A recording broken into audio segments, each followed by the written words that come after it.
Funny thing about messages, they don't really disappear, do they? You delete it once, it lingers in the mind. Delete it twice, it becomes a question. Delete it 3 times, and suddenly it's not just words anymore. It's weight. It's warning. It's something that refuses to stay buried. Makes you wonder, why was it erased at all? Was it too heavy, too sharp, too true? Or maybe it was too close to the nerve people don't want touched. But here's the trick when something keeps coming back. No matter how many times you try to hide it, that's not an accident. That's persistence. That's truth clawing its way through silence, demanding to be heard. Truth never dies. It only hides in the shadows, waiting to be noticed. People think when something disappears, when it gets erased, when it's pushed aside, it's gone forever.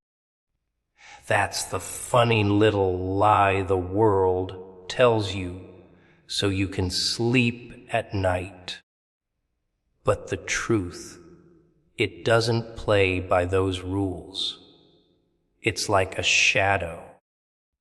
No matter how much light you throw around to blind yourself, it lurks behind you, matching your every move, just waiting for the right moment to crawl back in front of your eyes.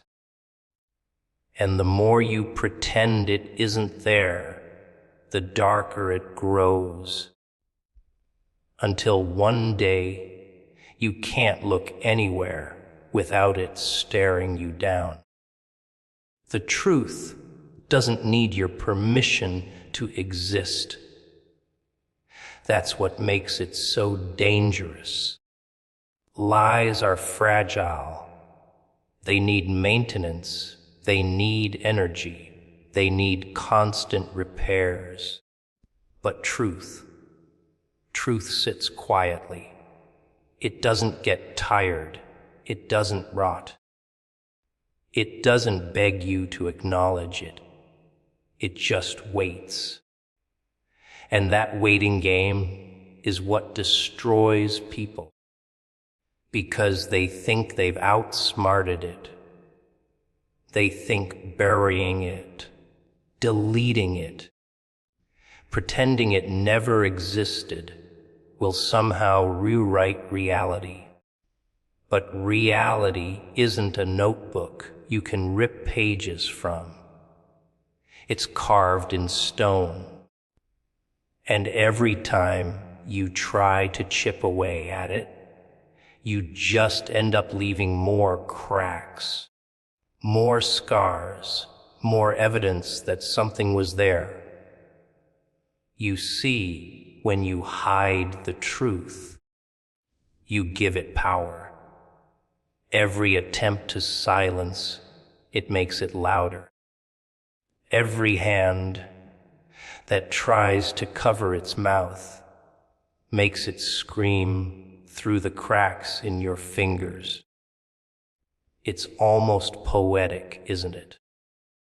The way people destroy themselves, not because the truth is too strong, but because they waste their lives trying to fight something that doesn't even need to fight back.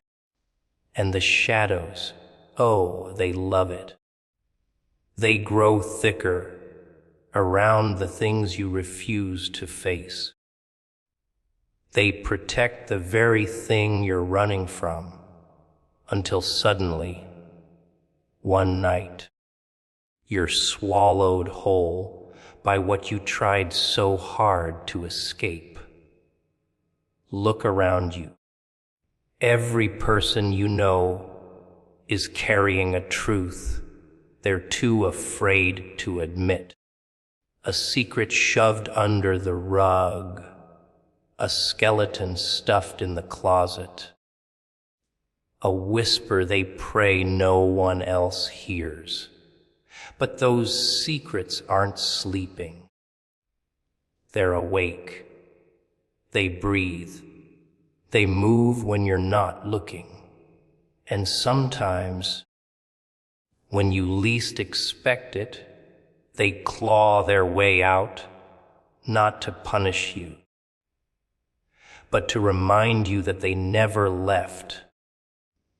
People don't realize the weight of that until it's too late.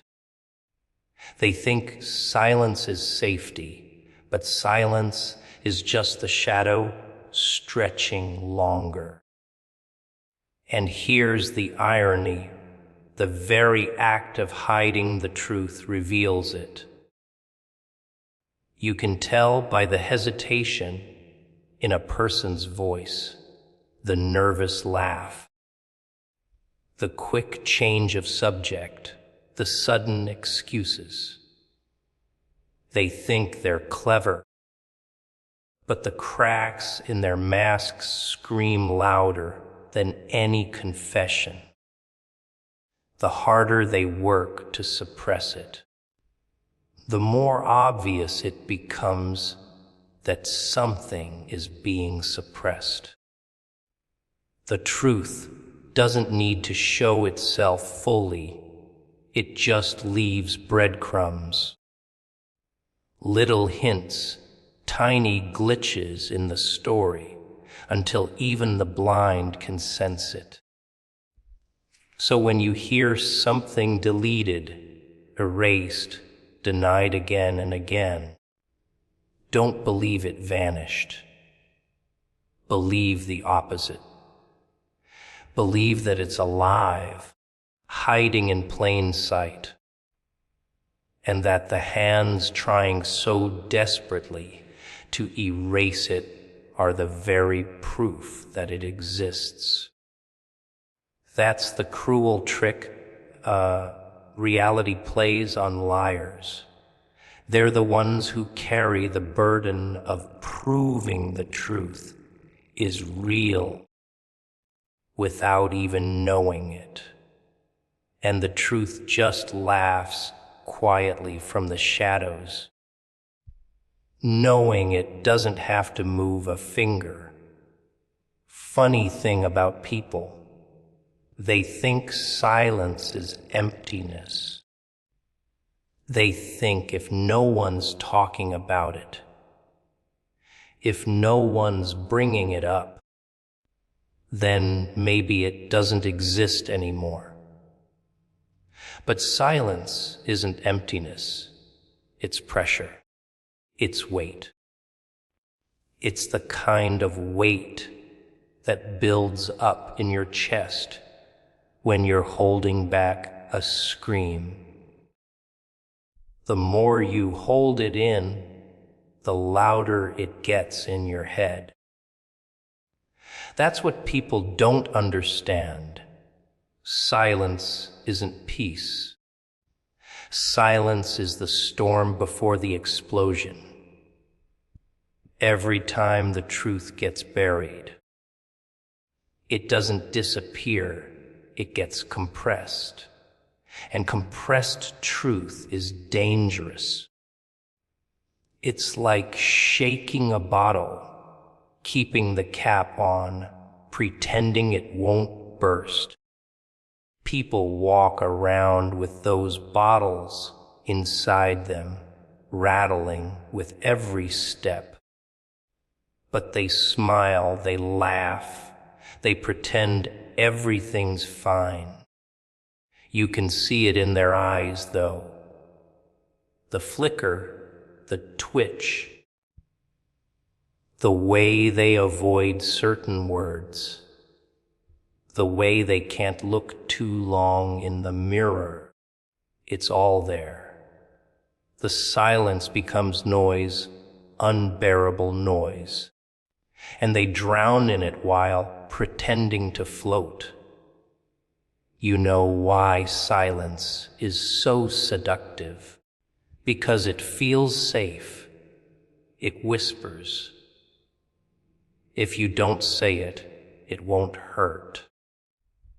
If you don't admit it, it's not real. People fall for that every single time.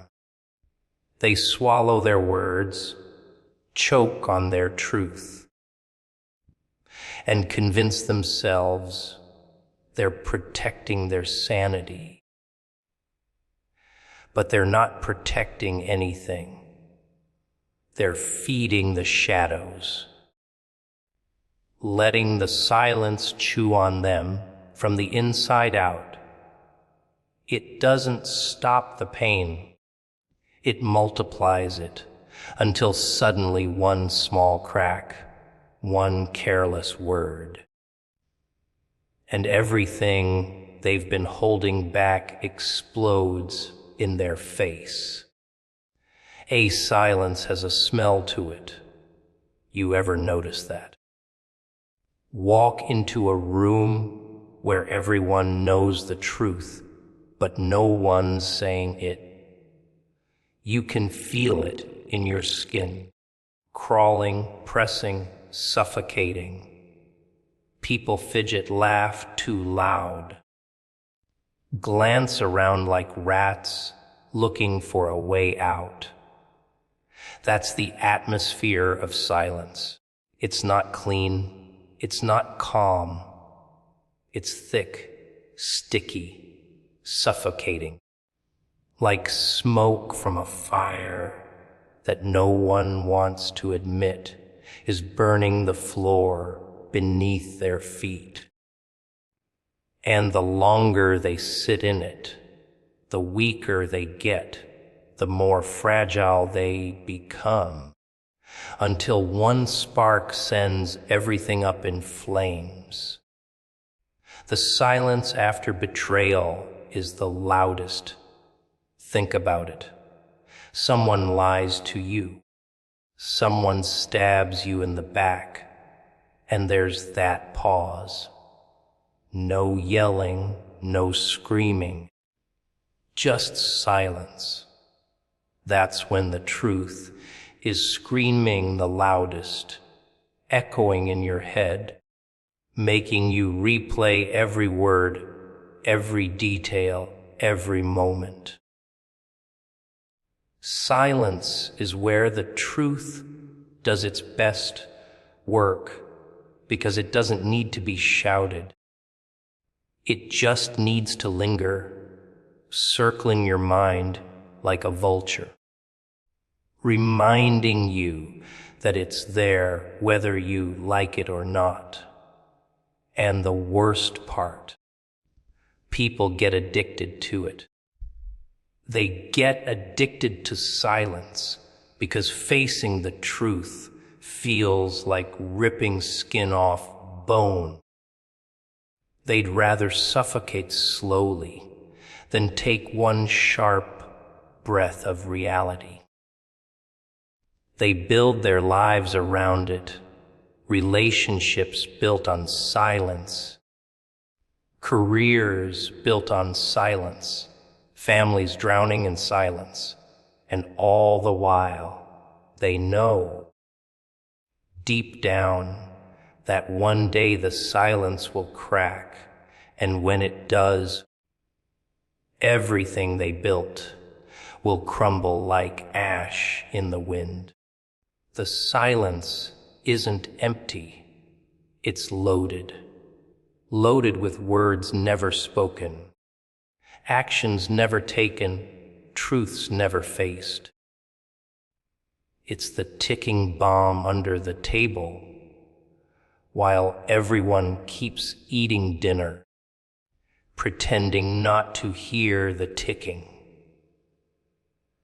But the bomb doesn't care about their pretending. It doesn't care about their laughter, their excuses, their denial. It's going to go off, whether they acknowledge it or not. That's what silence is.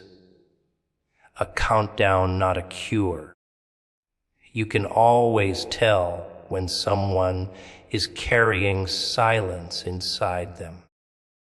It shows in their smiles that don't reach their eyes, in the way they flinch when someone gets too close to the truth, in the way they desperately change the subject. It's almost amusing to watch, like watching someone try to hold a door shut while a monster claws at it from the other side. They think the silence makes them safe, but really, it just makes the monster stronger. The silence feeds it, fattens it, until one day the door can't hold any more. And when that happens, it's not just the truth that comes crashing out. It's everything they tried to bury with it. Funny, isn't it, how chaos never announces itself with a polite knock on the door? No, chaos slips in quietly, hides in plain sight, waiting for the moment you're too comfortable, too certain, too sure of yourself. That's when it strikes. People like to believe they can predict it, control it, outsmart it. But chaos laughs at their calendars, their routines, their neat little plans scribbled in notebooks. One flick of its hand, and the carefully stacked tower of stability collapses into dust. That's the beauty of it. Chaos isn't the enemy, it's the teacher. And it doesn't whisper sweet lessons. It rips them out of you like a surgeon without anesthesia. Most people spend their entire lives running from chaos as if order is the savior. But order is a trick. Order lulls you into sleep, makes you think life can be managed, contained, boxed up neatly with labels and rules. Then chaos walks in, wipes the board clean, and shows you who you really are. That's the part people hate. It doesn't just destroy their comfort. It exposes them. All the fake smiles, the fragile confidence, the lies they tell themselves. Chaos strips it bare and forces them to stare at the raw, ugly truth. And truth, my friend, is far scarier than any storm. Do you know why chaos is necessary? Because without it, you'd rot. Imagine a life where everything went exactly as planned. Safe job, safe friends, safe little dreams. It sounds nice on paper, doesn't it? But give it time, and it curdles into monotony. You become a ghost long before you die, drifting through routines with dead eyes. Chaos shakes that coffin you call comfort. It slams the door, shatters the glass, sets the room on fire. And in that fire, you remember something? You're alive. Your blood boils, your heart races, your lungs scream, and suddenly you're forced to fight. That's the irony. People think chaos is meant to destroy them, but really, it's the only thing strong enough to wake them up. Chaos doesn't care about your excuses. It doesn't care about your sob story, your heartbreak, your plans. It's not here to negotiate. It's here to test you. And that's where most people break. They beg for things to go back to normal, as if normal was ever real. Normal is just the mask you wear to avoid reality. Chaos rips the mask away, and suddenly you're face to face with who you really are when the ground caves in. Are you the type to scream and crumble, or the type to laugh while everything burns? That's the question chaos forces you to answer. There's something intoxicating about watching people stumble when chaos arrives. They scatter like rats, clinging to scraps of their old lives, praying for rescue. But the ones who survive, the ones who rise, are the ones who embrace it. They stop fighting the storm and start dancing in it. They realize that every broken piece is an opportunity. Every burned bridge lights a new path. The destruction isn't the end, it's the beginning. That's the secret hidden inside the madness. But here's the thing no one tells you. Chaos doesn't come for no reason. It doesn't just appear out of nowhere. It comes when the lies get too heavy, when the masks get too tight, when the life you've built can no longer hold the truth. It's the universe's way of saying, enough. People pray for blessings, for miracles, but when chaos comes, they curse it. They don't see that it's the answer to the very prayers they've been whispering. You wanted growth, you wanted change. You wanted something new, but you thought it would come wrapped in gold and ribbons.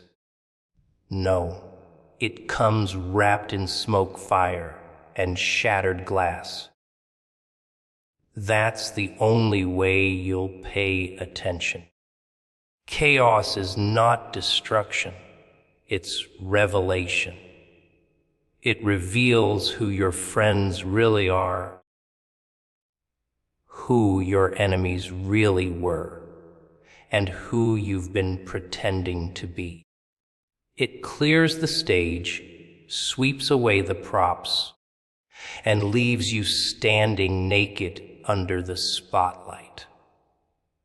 And in that moment, you either crumble in shame or you step forward unafraid. That's the choice it forces, and that choice defines everything that comes next. People fear chaos because it feels like death, but it's not death, it's rebirth. The caterpillar doesn't politely become a butterfly. It dissolves into mush first. Complete breakdown, absolute ruin. That's chaos. It kills the old version of you. Whether you're ready or not, and dares you to rise as something new. And if you don't, well, then you stay there, stuck in the rubble, choking on the smoke of your own denial, while life moves on without you. People think endings are this grand finale, like fireworks on New Year's Eve, loud and colorful, everyone clapping and cheering. But the truth, endings rarely arrive with applause. They crawl in quietly, unnoticed, disguised as little moments you didn't think mattered.